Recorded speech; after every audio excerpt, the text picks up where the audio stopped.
S, வீடு, schools, hotels, store room இங்கெல்லாம் partition wall கட்டணும்னாலும் இப்போ பில்டிங் போனஸோட first choice Renocon Rapid Wall Panels.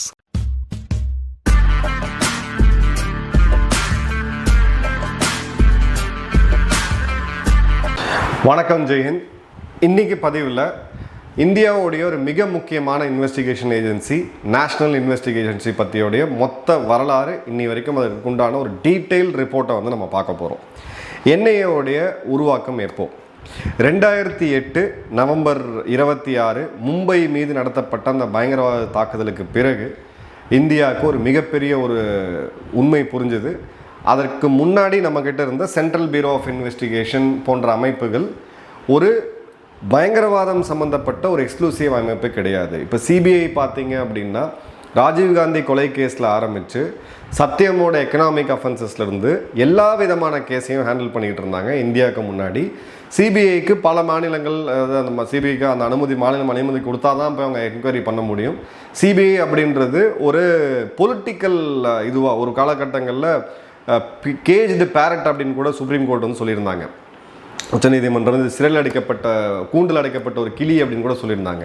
So 2008 நடந்த அந்த தாக்குதலுக்கு பிறகு ஒரு சர்வகட்சி கூட்டம் வந்து நடக்குது டெல்லியில். ஆளுங்கட்சி, அன்னைக்கு ஆளுங்கட்சியாக இருந்த காங்கிரஸ், எதிர்கட்சியாக இருந்த பிஜேபி எல்லாம் ஒன்று சேர்ந்து பேசின பிறகு ஒரு அமைப்பு வேணும் அப்படின்னு சொல்லிட்டு நேஷ்னல் இன்வெஸ்டிகேஷன் ஏஜென்சி ஆக்ட் 2008 கொண்டு வராங்க. 31ஆம் தேதி டிசம்பர் 2008 இந்த சட்டம் அப்படின்றது ஒரு மனதாக நிறைவேற்றப்படுது. ஏன்னா முக்கியமாக நம்ம கவனிக்க வேண்டியது, நாட்டோடைய பாதுகாப்புக்கு மிகப்பெரிய அச்சுறுத்தல் வரும்போதெல்லாம் ஆளுங்கட்சி எதிர்கட்சி என்றைக்குமே ஒன்றா சேர்ந்து செயல்படுறதை பார்ப்பீங்க. இதுவுமே வந்து அது மாதிரியான ஒரு நிகழ்வு தான். ஸோ இந்தியாவுடைய இறையாண்மை, இந்தியாவுடைய பாதுகாப்பு மற்றும் நமக்கு சர்வதேச லெவலில் இருக்கக்கூடிய ஆப்ளிகேஷன்ஸ் எல்லாம் இது பண்ணும்போது இந்த ஒரு சட்டம் வந்து நிறைவேற்றப்பட்டது. என்ஐஏ வந்து ஃபார்ம் பண்ணுறாங்க. ஸோ 2009 ஜனவரி 1ஆம் தேதியிலிருந்து என்ஐஏவுடைய பிறந்தநாள் அப்படின்னு கூட நம்ம வைக்கலாம். ஸோ இந்த ஆக்ட் படி, இந்த என்ஐஏ ஆக்ட் 2008 படி எடுத்தீங்க அப்படின்னா இது வந்து ஒரு காவல்துறையை சேர்ந்த ஐபிஎஸ் அதிகாரி, டைரக்டரேட் ஜெனரல் லெவலில் இருக்கக்கூடிய ஒரு உயர் அதிகாரியால் ஒரு தலைமை பொறுப்பெடுத்து நிர்வகிக்கப்படும். இதில் எந்த மாதிரியான அஃபென்ஸ் அப்படின்றத ஆக்ட் பண்ணியிருந்தாங்க. இதில் வந்து ஷெட்யூல் வந்து ஒரு கொடுத்துருந்தாங்க. அதில் பார்த்தீங்க அப்படின்னா மேஜர் டெரர் ஆக்ட்ஸ், நடக்கக்கூடிய பயங்கரவாத சம்பவங்கள், குண்டு வெடிப்புகள், கடத்தல்கள், ஹைஜாக்கிங், பிளேன் ஹைஜாக் போன்றது, attack on nuclear and strategic facilities, விமானங்கள் மேலே நடத்தப்படக்கூடிய தாக்குதல், விமான தளங்கள் மேலே நடத்தப்படக்கூடிய தாக்குதல், நம்மளுக்கு சர்வ கேந்திர முக்கியத்துவம் வாய்ந்த சில முக்கியமான நேஷனல் அசட்ஸ் மேலே நடத்தக்கூடிய தாக்குதல் எல்லாமே இந்த இடத்துல உள்ளே வரும் அப்படின்னு சொல்லிட்டு இதுக்கு சம்மந்தப்பட்ட லாஸ் எல்லாமே இந்தியாவுக்கு ஐநாவுக்கு உண்டான ஆப்ளிகேஷன்ஸ். ஏன்னா பல நாட்டோடைய பயங்கரவாதிகள் இங்கே சம்மந்தப்படும் போது இது இந்தியா மட்டும் பாதிக்கப்படக்கூடியது கிடையாது. இந்தியாவில் இருக்கக்கூடிய பயங்கரவாதிகள் எப்படி இலங்கையில் நடந்த அந்த ஈஸ்டர் நடந்த அந்த ஒரு சர்ச்சில் நடந்த குண்டுவெடிப்பில் சம்மந்தப்பட்டிருக்காங்கன்னு பார்த்தோம். ஸோ இது எல்லாமே கம்ப்ளீட்டாக என்ஐஏவால் டேக் ஓவர் பண்ணப்படும் அப்படின்றது தான். அதுக்கு முன்னாடி இதை வந்து சிபிஐ இல்லை மாநில காவல்துறையோடைய ஒரு கண்காணிப்பில் தான் இது நடந்துகிட்டு இருந்துச்சு. அதன் பிறகு பார்த்தீங்க அப்படின்னா எனி ஸ்டேட் போலீஸ், இந்த சட்டத்தோடைய மிக முக்கியமான செக்ஷன் 6 to 10 அப்படின்றது தான் ரொம்ப முக்கியம். எந்த மாநில காவல்துறையும் ஒரு எஃப்ஐஆர் ஃபைல் பண்ணுறாங்க அப்படின்ற போது இந்த மாதிரியான சம்பவங்களில் அந்த எஃப்ஐஆரோடைய காப்பியை மத்திய அரசாங்கத்துக்கு அமைச்சு மத்திய அரசாங்கம் அதை வந்து இன்வெஸ்டிகேஷன் என்ஐஏ தேவைப்படுதா இல்லையா அப்படின்றத பார்த்துட்டு அதன் பிறகு அந்த கேஸ் அப்படின்றது என்ஐஏ கிட்ட வந்து மாறும் அப்படின்றது தான் இது பண்ணியிருந்தாங்க. கிட்டத்தட்ட 2019 வரைக்கும் இதே அமெண்ட்மெண்ட் தான் போயிட்டு இருந்துச்சு. ஸோ என்ஐஏவுடைய ஆஃபீஸர்ஸ் பவர் ஆஃப் இன்வெஸ்டிகேஷன் எடுத்திங்கன்னா எஸ்ஐ மற்றும் சப் இன்ஸ்பெக்டர் அண்ட் அபவ் அவங்க எல்லாருக்குமே பார்த்தீங்கன்னா மாநில காவல்துறைக்கு என்ன அதிகாரம் இருக்கோ, ஒரு மாநில காவல்துறை விசாரணை அதிகாரி உங்களை கூப்பிடலாம், விசாரிக்கலாம், டிடென்ஷன் பண்ணலாம், கைது செய்யலாம் போன்ற எல்லாம் இருக்கோ அதே மாதிரி பார்த்தீங்கன்னா என்ஐஏ அதிகாரிகளுக்கும் அந்த பவர் கொடுத்தாங்க. எஸ்ஐ அண்ட் அபவுக்கு, சப் இன்ஸ்பெக்டர், இன்ஸ்பெக்டர் மற்றும் டிஎஸ்பி, எஸ்பி ரேங்கில் இருக்கக்கூடிய அதிகாரிகளுக்கு.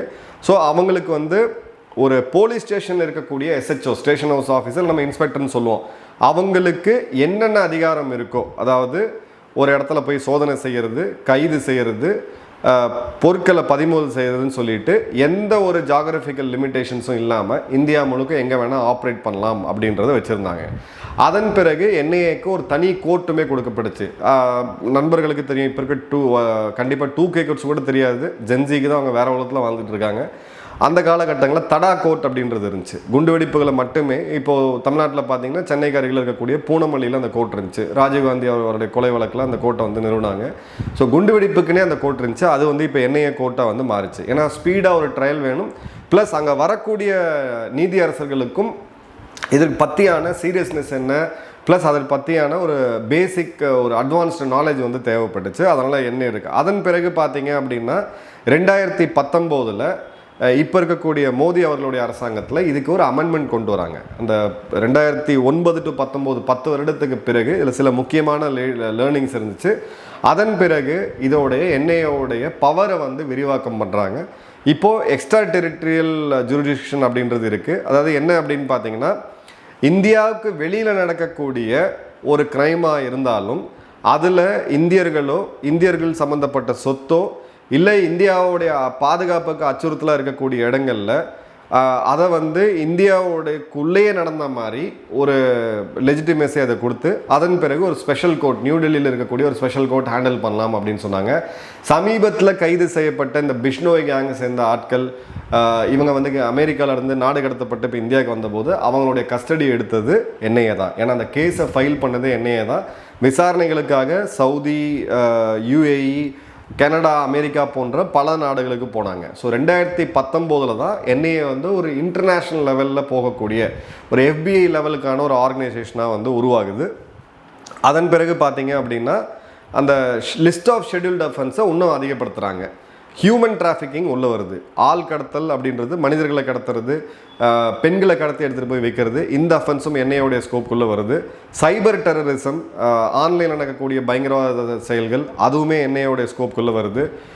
கள்ள நோட்டு இது இப்போ சர்க்குலேட் பண்ணுறது, அதுவும் என்ஐஏக்குள்ளே வருது. அதே மாதிரி பார்த்தீங்கன்னா ஆயுத விற்பனை, கள்ள ஆயுதங்களை விற்பனை செய்கிறது, அதை உருவாக்குறது, அதுவும் என்ஐஏவுடைய வருது.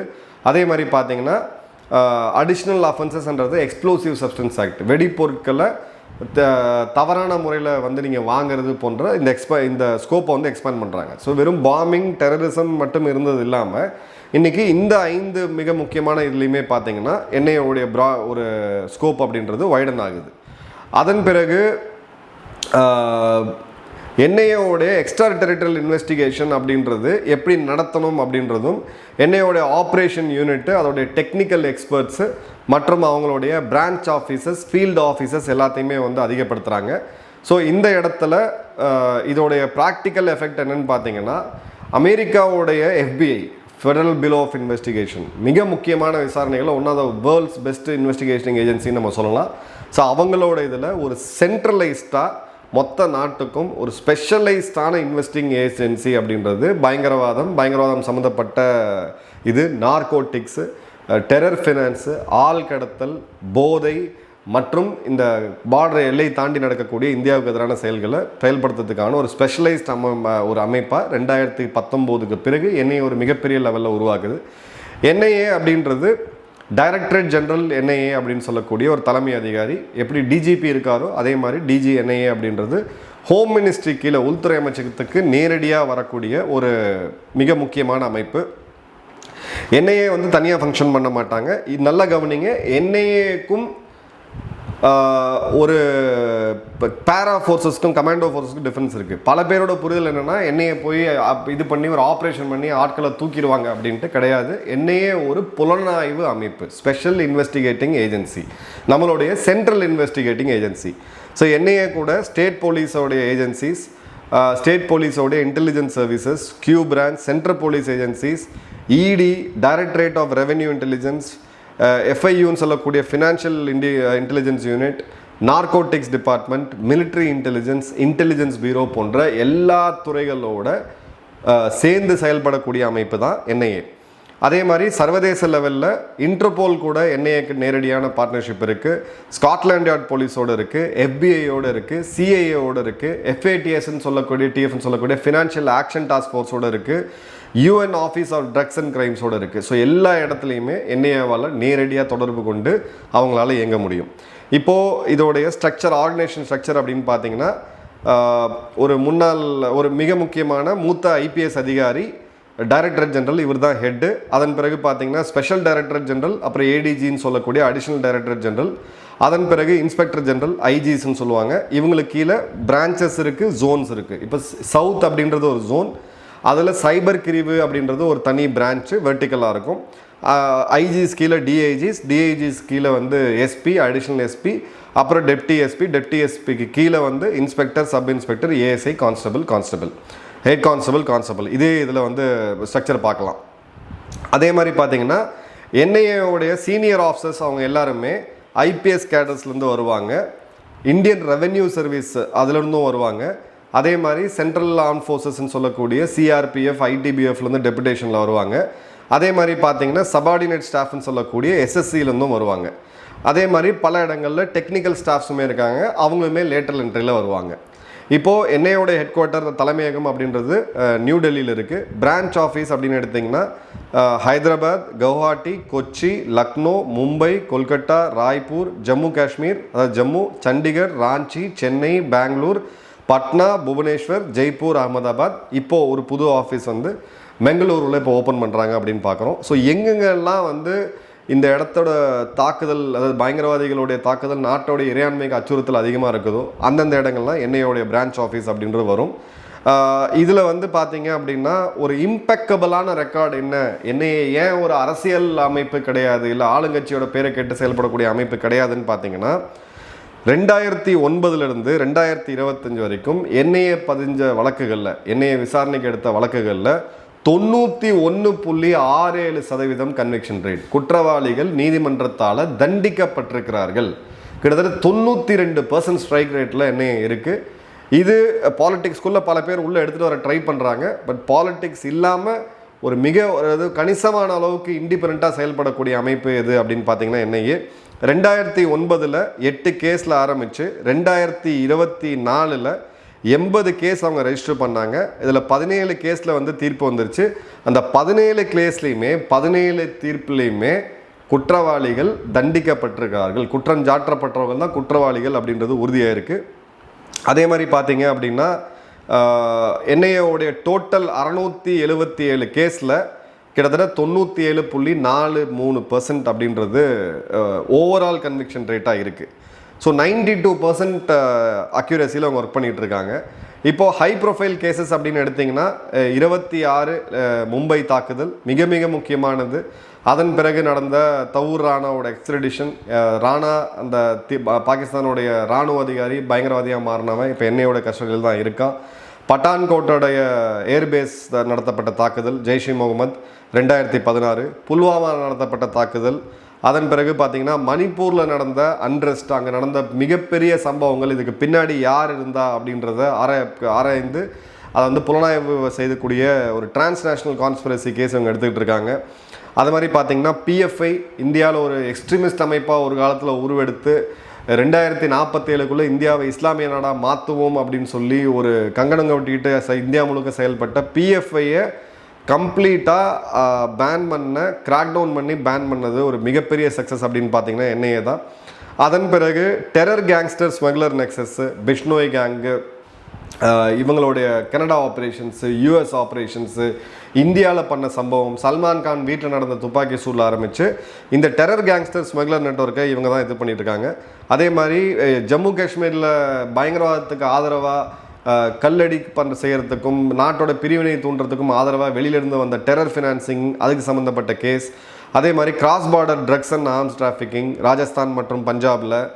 மாவோயிசம் மிக முக்கியமாக நக்சலைட்ஸு, அர்பன் நக்சல்ஸோடைய ஃபண்டிங் நெட்வொர்க்கு மாவோயிசத்தோடு தொடர்புப்பட்டது. சிபிஐ மாவோயிசத்தோடைய ரிவைவல். அதன் பிறகு அவங்களுடைய ஐஇடி எங்கே தயாரிக்கிறாங்க, அதுக்கு சம்மந்தப்பட்ட வெடிப்பொருட்கள் எங்கே வருது.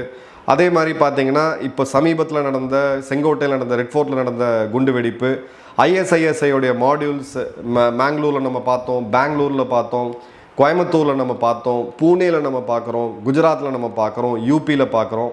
அதே மாதிரி பார்த்தீங்கன்னா ஆர்கன் டிராஃபிக்கு, இது ஒரு டிரான்ஸ்நேஷ்னல் கிரைம் கேஸ். பல நாட்டோடைய இதோட இல்லீகல் கிட்னி டிரான்ஸ்பிளான்ட் வந்து பண்ணிகிட்டு இருந்தாங்க. இது பார்த்திங்கன்னா ஈரான்லேருந்து லிங்க் ஆனது. இதையும் என்ஐஏ தான் விசாரிச்சுட்டு இருக்காங்க. 2007 இதுக்கு முன்னாடி என்ஐஏ உருவாகிறதுக்கு முன்னாடி நடந்த சஞ்சோதா எக்ஸ்பிரஸ் குண்டுவெடிப்பு, 2008 மேலகாவில் நடந்த குண்டுவெடிப்பு, இது எல்லாத்தையுமே கம்ப்ளீட்டாக என்ஐஏவுடைய விசாரணையில் தான் இருக்குது.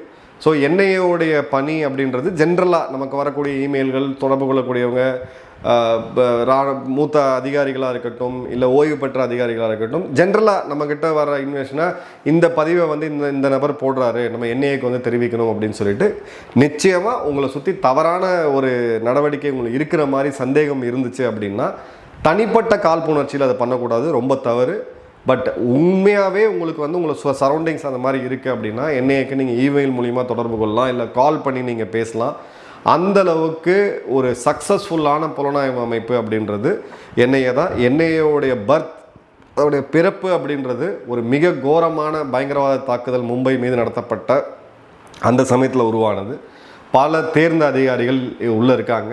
நம்மளை வந்து கண்ணுக்கு தெரியாத இராணுவம் உங்களுக்கு கண்ணுக்கு தெரியுது, நம்ம அன்றாடம் பார்க்குறோம், அவங்களுக்கு வந்து நம்ம சல்யூட் பண்ணுறோம். ஆனால் கண்ணுக்கே தெரியாமல் 24 மணி நேரம் 365 நாள் திரை மறைவில் ஒர்க் பண்ணி பல நூற்றுக்கணக்கான குண்டு வெடிப்புகள்லேருந்து நம்ம மக்களை பாதுகாத்து நம்மளோட நாட்டோடைய இறையாண்மை மற்றும் உள்நாட்டு பாதுகாப்புக்கு மிகப்பெரிய அரணாக இருக்கக்கூடிய என்ஐஏவுடைய ஒரு கான்ஸ்டபிள் ஆரம்பித்து அவங்களோட டிஜிபி வரைக்கும் நிச்சயமாக நம்ம வந்து ஒரு மிகப்பெரிய சல்யூட்டை கொடுக்கணும்.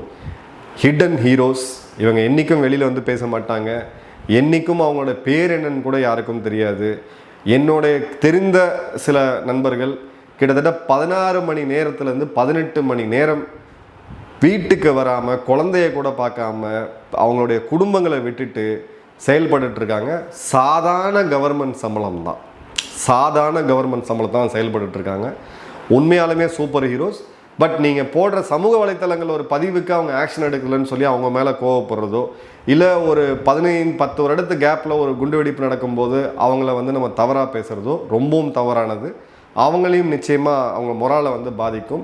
தேசத்தை பின்னாடி இருந்து கண்ணுக்கு தெரியாமல் பாதுகாக்கக்கூடிய நம்மளை என்ஐஏவுடைய ஒரு அதிகாரிக்கும் ஒரு வீரர்களுக்கும் மிகப்பெரிய சல்யூட்டை கொடுத்து இந்த காலனியை முடிப்போம்.